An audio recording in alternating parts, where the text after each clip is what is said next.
On Thursday, September 27th, I attended the meeting of the Democratic Whips at 9:15 in the morning.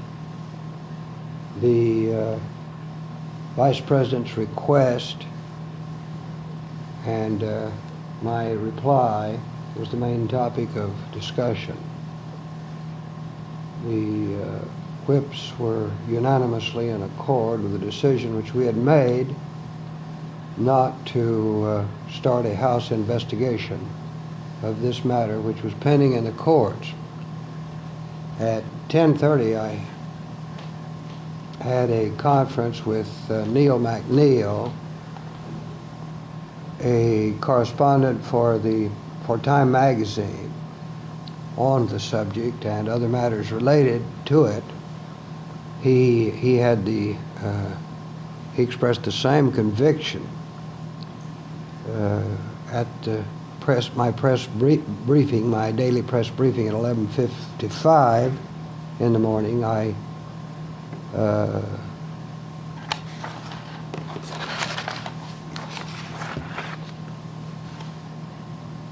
told the press what I'd done and gave them the letter which I have already mentioned. That afternoon, columnist Jack Anderson dropped by my office.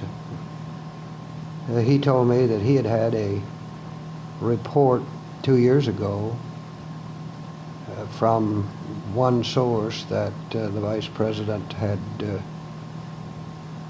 been accused of certain violations of the law with reference to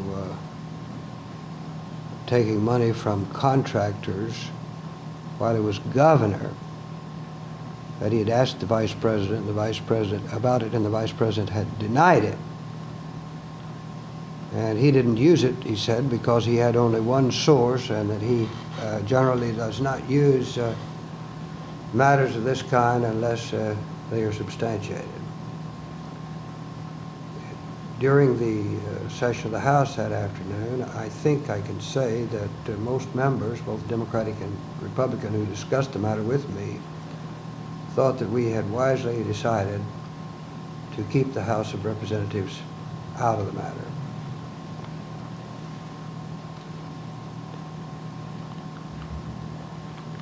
Of course, my status had changed as of that morning. We had no Vice President, and under the law of succession, I was next in line for the presidency, a status which I held for, I think, exactly 8 weeks. This period had its difficult moments. The first thing that happened to me was that 36 men and women from the Secret Service agency were assigned to me for protective purposes. They guarded me around the clock and went with me wherever we went. They told me that they would have to go with me if I left Washington, so I never did leave Washington during the ensuing 8 weeks. This was an unusual experience, and one which perhaps some people would enjoy, because I assume that it has a certain status aroma about it to have guards following you in automobiles and walking around with you wherever you go. But it seemed to me to put me into a sort of artificial atmosphere, and to a certain degree it made it more difficult for me to function normally. Although the Secret Service were wonderful people, I cannot say too much for the quality of men and women who are assigned to that service. They have an unenviable job, They do it religiously, and the service is made up of men and women of the very highest quality. I can commend their dedication to the American people. To give you some idea of the extent to which they watch their protectees, I think I should say that 24 hours a day, one of them was stationed in the hall in my apartment, just a few feet from the door leading into my apartment. One was stationed 24 hours a day in the lobby of the apartment building downstairs. They set up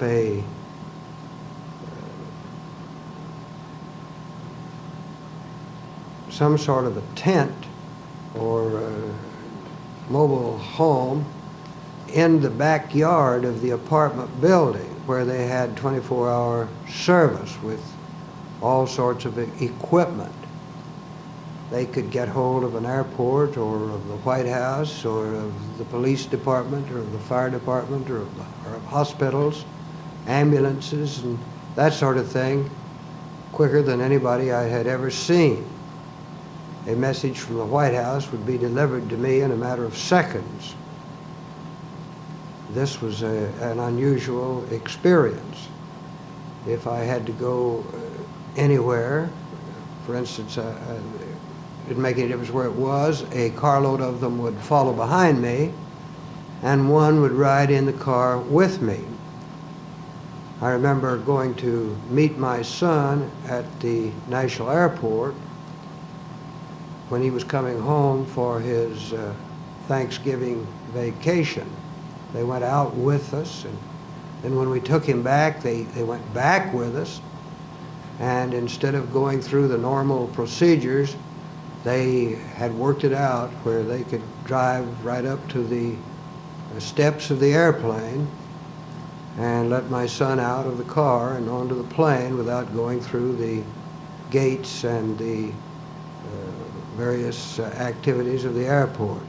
I just give this as an illustration of how intense their watch was during the entire period, and it never let up.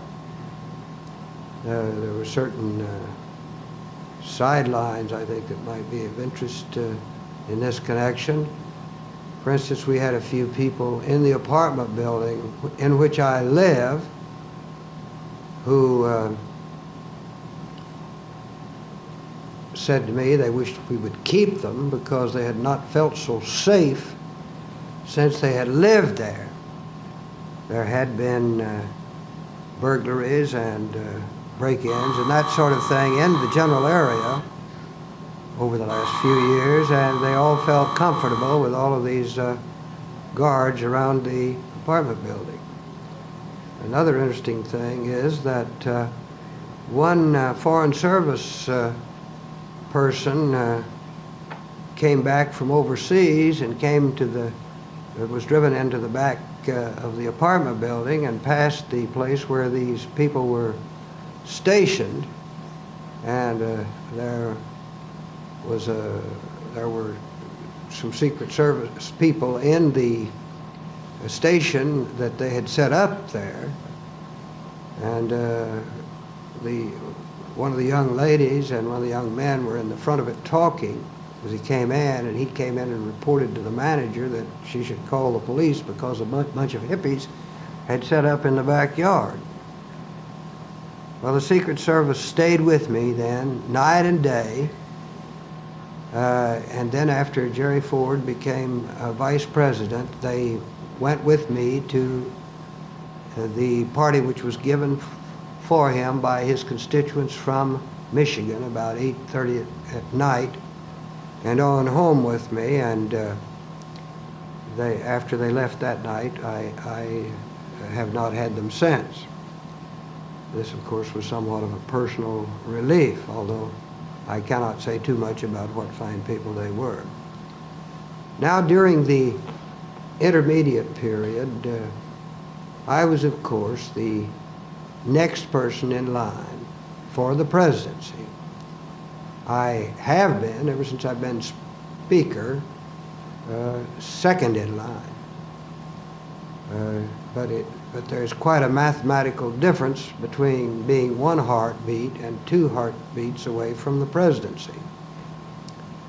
I believe that I occupied this position at a time which may forever be unique in American history. First of all, this was the first time that a person in the position of acting vice president had held the position after the resignation of a vice president. It was the first time that any person had ever held this position when the vice president, when a vice president had been nominated under the 25th Amendment to the Constitution. This was the first time that the amendment had ever become operative in any manner. Now, going back to the events that preceded this, I became second in line on what day was that? October 12th. On October the 10th. On that date, the Vice President sent me the following letter. Today I have resigned as Vice President of the United States. It was my wish that you be notified in this manner. Thank you for the courtesies you have extended to me. With his letter, he enclosed a copy of a letter which he had written to the Secretary of State, the person to whom a resignation is actually tendered by a president or vice president who desires to resign. Copies of the letter had already also gone to the President pro tem of the Senate, I understand, and to the President of the United States.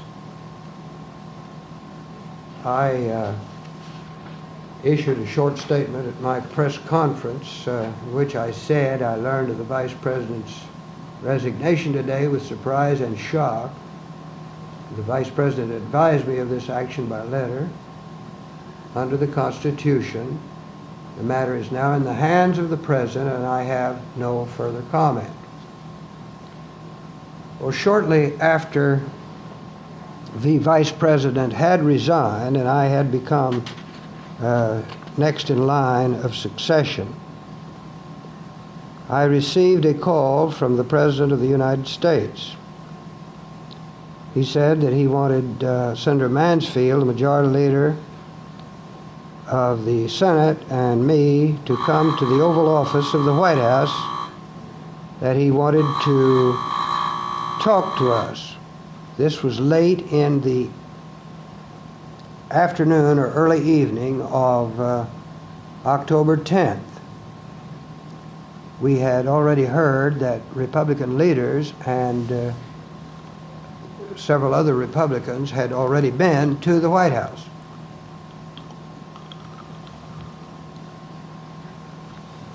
When we got there, the President called Senator Mansfield and me into his Oval Office, and we sat down on the couches at the rear of his office, and he talked to us. He told us that he had called in the Republican leaders and had asked them for suggestions as to who should be the vice presidential nominee. Under the Constitution, the President nominates, and the two houses of Congress confirm vice presidents in the event of a vacancy. He said that he had told the leaders of the House and Senate on the Republican side that he would like to have the suggestions of every Republican senator and House member who desired to do so about the person or persons whom they thought should be considered for nomination by him and submission to the Congress. He indicated that he was also discussing the matter with governors and party leaders of the Republican Party. He then said he would, and I think this was only incidental. Yes? All right. I'll be down. I'll have to go. It's a vote. As long as they both stay down. Yeah. Is it all right? It's working. See, I was talking about the president having Mike Mansfield and me down. After the president had told us that he was going to call on Republican leaders and members of Congress and governors and party leaders across the country, he said he would be glad to have recommendations from anybody, and I think this was just, it appeared to me just as an incidental comment. Because he started out by saying that he thought the amendment contemplated, and I agreed with him, that the president should make the nomination because he should be he should have the right to try to select someone who agreed with his philosophy and his point of view, and someone that he could work with, and normally someone of his own party. And he said that if we had a suggestion, he'd be glad to consider it. As I say, I think this was just a matter of being courteous to Senator Mansfield and me. He looked at me and I said, I don't think I want to butt in or have anything to say. And he looked at Senator, and Senator Mansfield said, I do. Said, I have two men that I think would be splendid, and I think they would be confirmed quickly. And I think they'd be a good job. And he named former Secretary of State Bill Rogers and former United States Senator from Kentucky, John Cooper. And I said, well, if Mike's going to name somebody, I will take the liberty of saying that I think that I can name somebody that would get through the House about as easy as anybody else. And he said, who is it? He said, is it Gerald Ford? I said, yes, sir. So the president later said that I was the first one to mention to him that I thought Gerald Ford would be the easiest one to confirm. After we had had that conversation, the president said he thought it was incumbent upon the Congress to move as expeditiously as possible, that the 25th Amendment contemplated that the country should have a vice president at all times, and that the stability and security of the country demanded it. He said that without any he said that with full assurance that I would be fine as far as he is concerned, except on political grounds. And he was very friendly and complimentary, but he obviously wanted his own man in the office, and we expected that he would get his own man or somebody that could work with him. Then we went back to the House and Senate. Let's see, where am I now?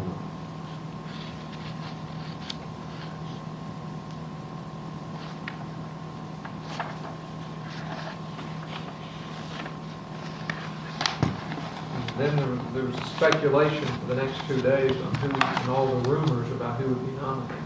Yes, there was. After that, of course, there was widespread speculation about who would be nominated, And of course, it was only a matter of days until I was swamped with mail. Most of it critical, but critically divided. There were those who thought that we should immediately confirm Gerald Ford without any further consideration. And of course the Congress was unwilling to do this. And there were those who thought we should hold him up. And then a few days later, what day was it that the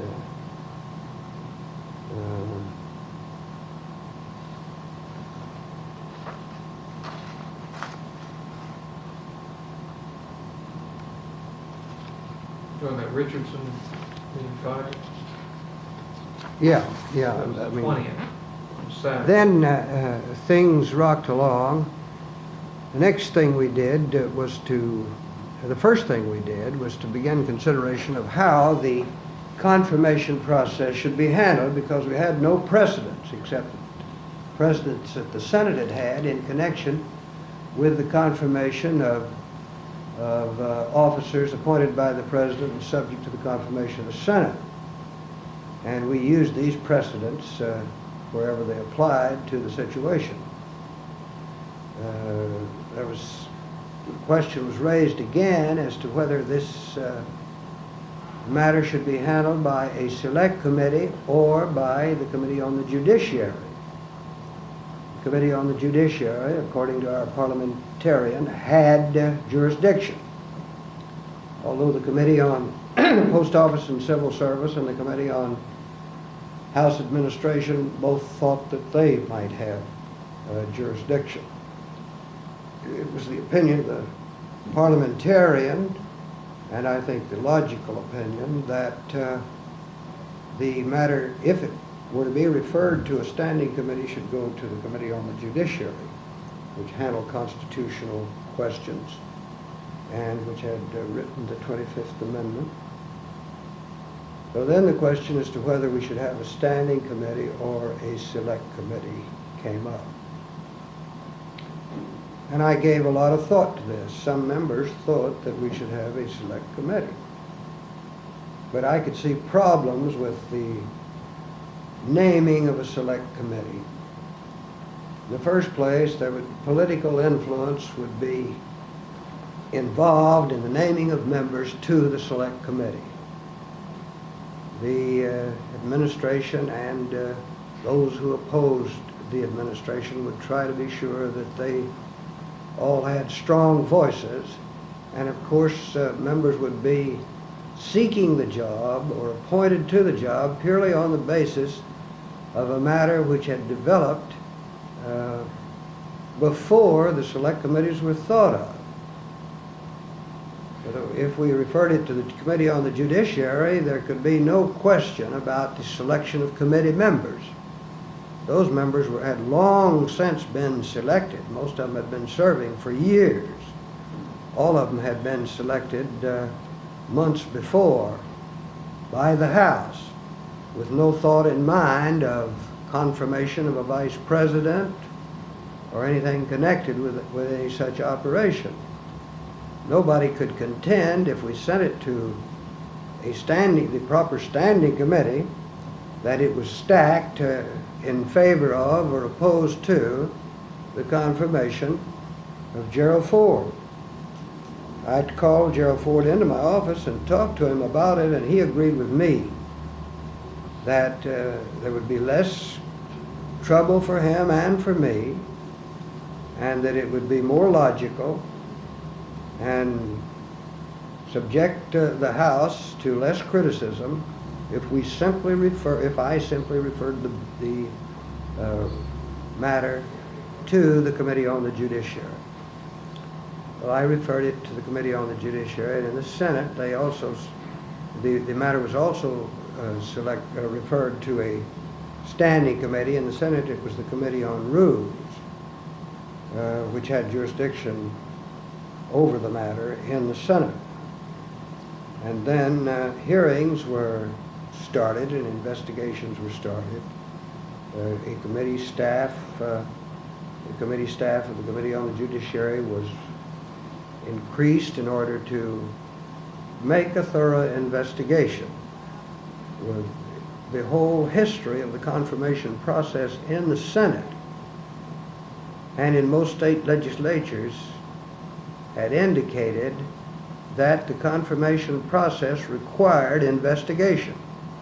It's unlike the naming of a candidate for office or the election of a person to office. Confirmation by a House of Congress under all the presidents called for an examination into the competence and character of the person to be confirmed.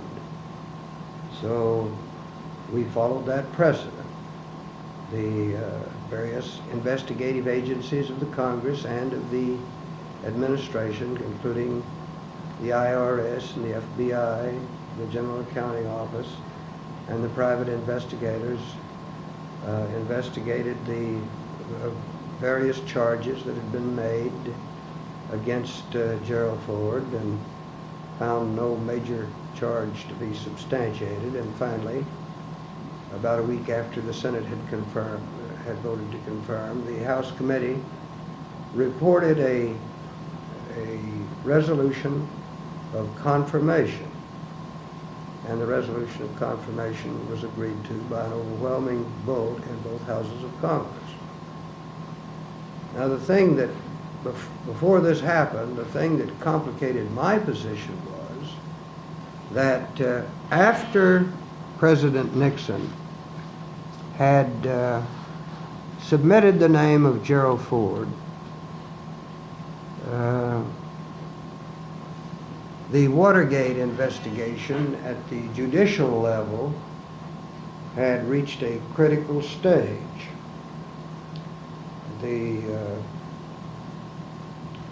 Apparently the president, on what date was it? The 20th of October. Apparently on the 20th of October, the president asked the Attorney General, Elliot Richardson, to dismiss the special prosecutor which the president had, whom Richardson had appointed to investigate all criminal charges connected with the so-called Watergate and Plumbers and related incidents, and involving a large number of former government employees and others. And proceedings were taking place to bring various individuals before a grand jury, and the special prosecutor, Archibald Cox, had felt that he needed certain tapes and other data in the possession of the White House in order to make a proper case either on behalf of or in exoneration of some of the defendants. Well, this the president refused this request. The president refused to comply with, and asked the Attorney General and to dismiss Archibald Cox as special prosecutor. The Attorney General felt that he could not, in good conscience, do this, since he had appointed him and had assured the Senate that he would back the special prosecutor, and the Deputy Attorney General felt the same way about it. So both of them offered their resignations, and their resignations were accepted. And simultaneously, the Assistant Attorney General Fort, isn't that his name? Was named the acting Attorney General. Well, this precipitated an entirely new situation, and a new factor immediately came into the affair, a new dimension, I might say, just 10 days after the Vice President had resigned and I had become next in line. I had been put next in line by the resignation of a Vice President who was facing criminal indictment. And I was next in line behind a president who was being severely criticized, and a widespread anger was evidenced to Congress by the mail and telegrams and telephone calls we received upon the firing of Archibald Cox. And a number of impeachment resolutions, which I had to deal with, were introduced in Congress. And I had to, and the only committee in Congress that had jurisdiction over these was the same committee that was considering the confirmation of Gerald Ford. So I had to submit these resolutions, which were authored by a large number of congressmen, to that committee for consideration simultaneously with the confirmation proceedings. This gave a double job to the committee, and the committee was not able to move on rapidly on the impeachment resolutions until it had considered the confirmation problem. Then Republicans began urging the speeding up of the confirmation process because of the impeachment process. And so I was in a position not only of one who was number two in line because of a resignation, but was number two in line behind the first president who has been subject to impeachment proceedings in this century. Well, the pressure began to build to move on the impeachment matter, and most people thought that the process should be expedited, and it, after consultations with the chairman of the Committee on Judiciary, was decided that they should move as fast as possible, that they should have the money they needed to do a proper job, that they should hire or try to seek to retain a chief counsel of national reputation, or of someone who stood high in the legal fraternity of the nation.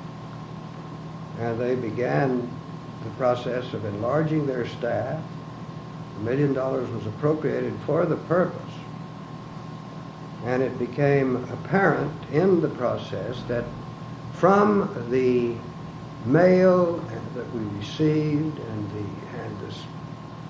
the editorial comments across the country, both pro and con, that this matter, which had been dragged along for months and months by the Watergate hearings, had to be brought to a conclusion. We were face to face no longer with a question of investigating elections and trying to improve the election process. We were face to face with a question of dealing with allegations made against the President of the United States, which, if true, would amount to crimes and misdemeanors, high crimes and misdemeanors within the terms of the Constitution.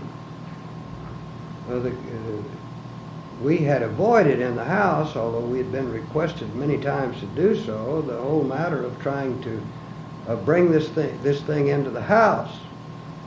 The House was in an entirely different situation from the Senate. The Senate couldn't get into an impeachment investigation. They could not go at the President of the United States. They could do only what they were doing in the Watergate hearings, and that was to investigate the election and other processes of misbehavior. But once the matter got into the House, and once the House started action, there could be only one answer, and that answer was that the President personally was the subject of the investigation. So I had resisted efforts all along for more than a year to let impeachment proceedings even begin in the House of Representatives, or even to let an investigation of the Watergate matter come to the House. I had many members who wanted resolutions adopted to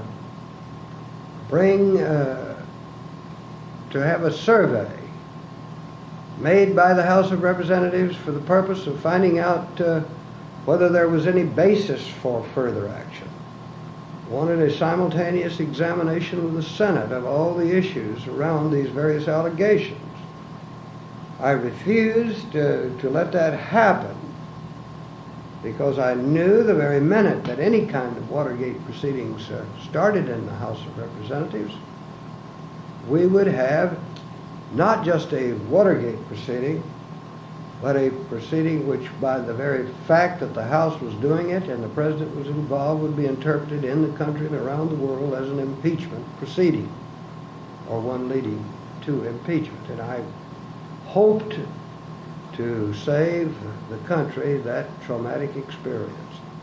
But after Cox was fired, this was no longer possible.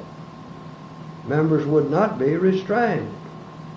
Resolutions started coming in, and calls for the impeachment and resignation of the President started coming in from both Democrats and Republicans, and especially from Republicans. Calls for the President's resignation started pouring in.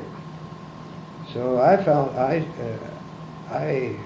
the situation itself had taken the matter out of my hands, and the very fact that the President had prohibited the special prosecutor from looking into affairs connected directly with his office automatically made it no longer possible for me to prevent impeachment proceedings from those taking place in the House of Representatives. And under impeachment proceedings, we have an entirely different matter than anything that has happened in either the courts or in the Watergate hearings. When the Watergate Committee requested or subpoenaed papers from the White House could stand on the executive privilege, and you questioned the court to say whether it could stand or not, and the court did it. It would be up to the court, and then there would be a question of whether the President was, while he was in office, subject to prosecution. Many constitutional lawyers think he's not, that he cannot be prosecuted until his term expires or until he resigns or is impeached. But when impeachment proceedings in the House begin, an entirely different situation arises. The House has control of the impeachment proceedings. And if it's the President, it becomes the subject of the impeachment proceedings, as a person charged with crimes is subject to grand jury proceedings leading to an indictment.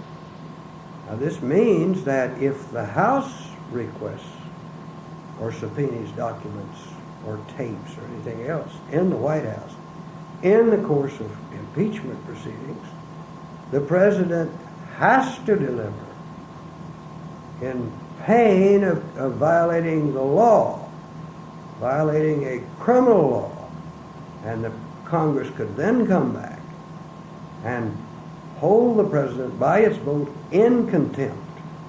And contempt itself is a crime, and that would automatically be a basic and an issue under which the President could be impeached. So the power of the House to deal with the President when it's dealing in impeachment proceedings is entirely different, either from those proceedings which went on in the Senate Watergate Committee or in the circuit court. Is that all right? That's fine. I've got some questions. Some things I thought might have been left out. Yeah, I'm sure there were a lot of things left out. Between the period of September 26th, that's the day that you decided on it, and October 10th when he resigned, Yeah. what events stick out in your mind? Well, I didn't realize that so much time had elapsed between those 2 days. That was 2 weeks. 15 days. The only thing that sticks out in my mind very vividly is the Attorney General's call and the constant pressure I had from members not to yield on the statement which I had made, and the Vice President did not, after I made my decision, he did not ask me to go any further with it.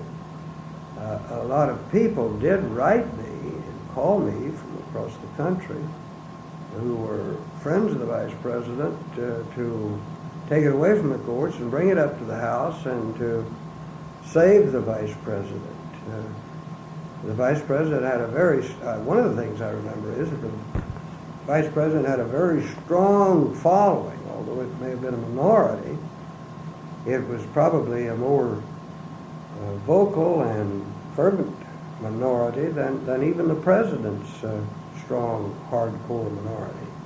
The Vice President appealed to a certain group of people in the country, and that appeal lasted clear up till the day that he actually went in and pleaded nolo contendere. And after that date, the amount of mail defending the Vice President has dropped to almost to a trickle. You mentioned once that you saw him on television in Chicago. Yeah. And you noticed a difference from Yes. his mood than when he was in your office. Well, when he was in my office, he was the same old Vice President who had a lot of fight and fire, charisma. He seemed determined and to fight these people, and he seemed to be convinced that talked convincingly that the Justice Department was throwing him to the wolves and the White House wasn't helping out. And he is an articulate person and a good speaker.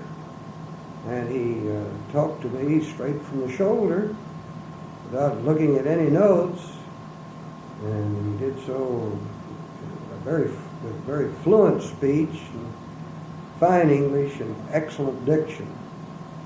And then and he did it with a strong face and flashing eyes. And when I saw him on the television, after he had pleaded nolo contendere I suppose the world had dropped in on him when the man who had risen to the office of Vice President had by his own actions vacated the office, he looked entirely different. It was the first time that I ever saw him when he did not look like a fighter. He looked at his notes a lot, something that he seldom did, and it was obvious. He looked nervous, and his face didn't show the fight that he usually showed. And it was that fight that had made him the hero of certain types in the country. You had mentioned once before that a speech before he resigned. Yeah. This is I'm talking about one he made in Chicago. I think it was Mr. Aaron's appreciation dinner or something. You said you noticed then that you thought his spirit was waning a little bit. Well, yes, that's true.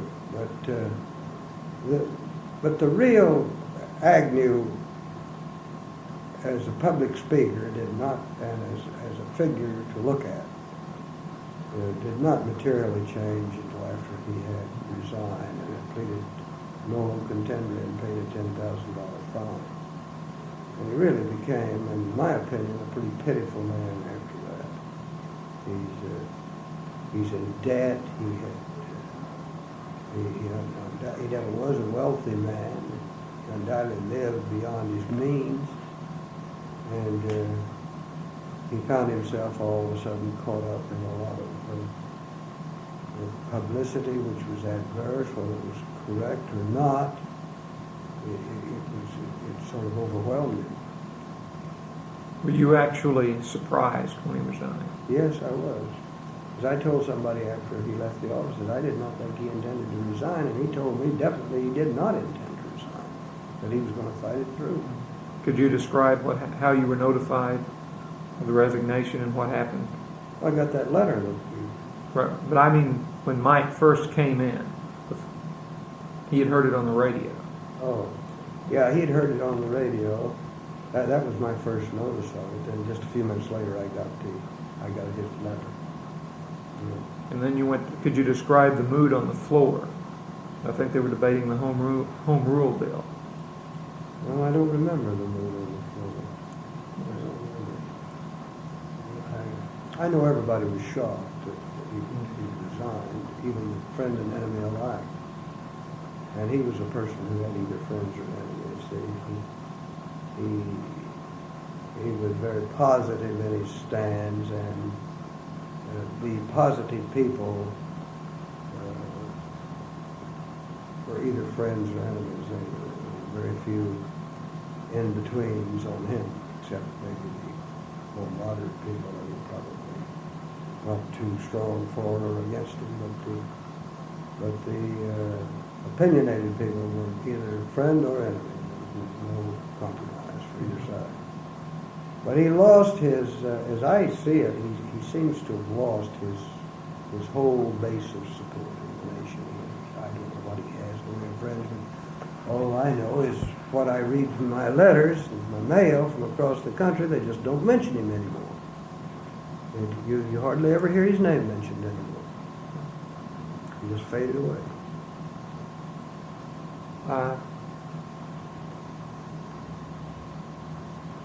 I think you met with Nixon, President, the morning that Agnew resigned. Yeah, the next morning. The next morning or the same morning? Oh, yeah. I thought you had been there earlier in the day, and he knew about it, but you didn't let on at all. I did. I met with him that morning, and he seemed in very good spirits, and that was something that surprised me, because ever since the second round of Watergate hearings, after the president's first attempt to downplay the Watergate proceedings on himself, and I think he thought probably he would be able to do so. During that whole period, it seemed to me to be the president was a little more nervous, and at one period he got quite nervous. But he seemed more relaxed and more at ease. And I assumed that he felt that Agnew was another stone around his neck in this whole operation, and that this was something that had relieved him, his resignation. I don't know whether he advised the vice president to resign or not, but he did know about it, and he never mentioned it that morning. He never mentioned the vice president at all, but he talked very freely and fully about what was the issue that we talked about that morning. I forget. What date was that? October the 10th. October the 10th. We had a White House meeting. Let's see. Good sign. It was on the Middle East. And he had Kissinger there, and was very, very much on top of the whole situation. Well, did his mood change that evening? You saw him twice that day. No, he was still in a good mood. He was in an excellent mood.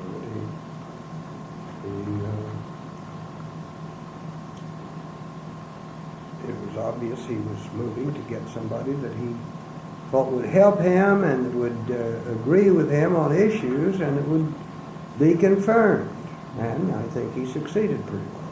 Do you think he had his mind made up before he talked to you and Senator Nixon? I don't know, but when I said I thought I had somebody, he asked me if it was Gerald Ford, and I said yes, because I wasn't going to make any suggestions. I figured it was the president's prerogative, and that he was right in calling on Republican members of Congress and Republican leaders, because he was entitled to have a Republican vice president since he'd been elected as a Republican. They're entitled to nominate one as long as he was president of the United States, and to submit him, and then it became the problem of the Senate and the House as to confirmation. Now, I advocated all through the confirmation process that the House and in its deliberations, and the Committee on the Judiciary in its deliberations, should be governed by competence and patriotism and character, and not by ideology. That I did not think that we should seek to use our confirmation, which is not the initiation, it's just stamping approval, as a means of trying to force someone with our ideology into the White House. And I think that's what we would have done, and some members did vote on that basis. They thought they wouldn't vote for him because of his stand on certain issues. But I think if the Constitution had meant that, it would have said that he would have been elected in the House of Representatives or the Senate or both, and not simply confirmed. The initiating process was in the President's hands. Now that's an entirely different situation than one where if the Electoral College fails to vote and the House votes, then the House does the electing in that instance, you know. One unusual thing that hadn't been brought up, Mr. Ford played a significant part in setting the ground rules for his own nomination, how it would be considered, because didn't you meet with Mr. Ford before he was nominated to talk over whether it should go to a select committee or the Judiciary Committee? Yes, and this was before he was ever... And I asked Mr. Ford, we were told, there was a newspaper report on the morning that Ford was nominated, that Senator Scott had said that nobody from the Hill would be nominated. And that was in the morning. And that report was brought to me that Senator Scott had said that. So that looked like the House and the Senate were clear out of it, and he's gone outside the Congress to get his nominee.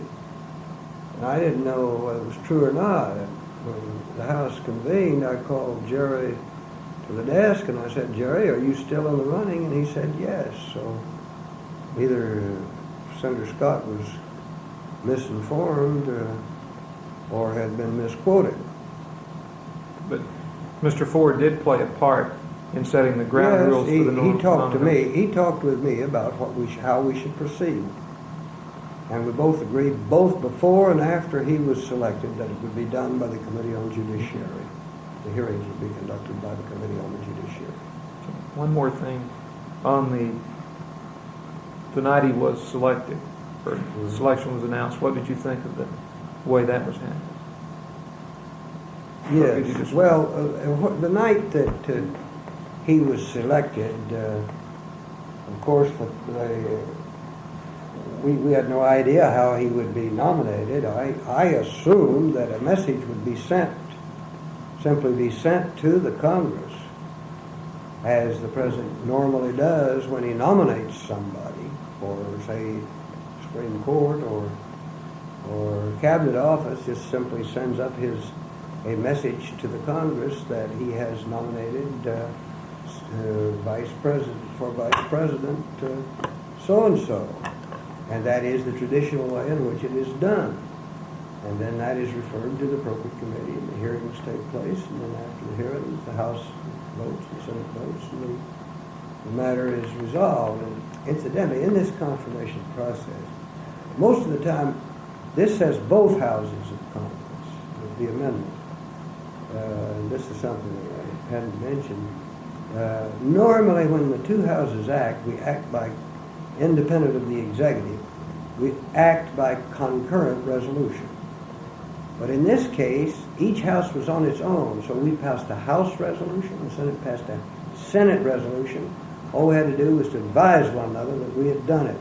There was no interplay between the two houses and no chance for a conference report or for one to amend what the other had done. Each acted on its own. This is a precedent. This is the first time this has ever been done in the history of the Congress, but it's first time we've had this kind of a situation. But but going back to your question, the president didn't do that. The president decided to make it a state affair. So he had a big party at the White House to which he invited many members of Congress and people from all over the country. And he made a television speech and said that he was nominating Gerald Ford, a man who had been 25 years in Congress and had a standing record, and called Jerry up, had him make a speech. He called Betty Ford up and Mrs. Nixon up. And a lot of members, a lot of people who said that, they thought it was an effort on his part to take advantage of what might be a pleasing situation to try to improve his own image.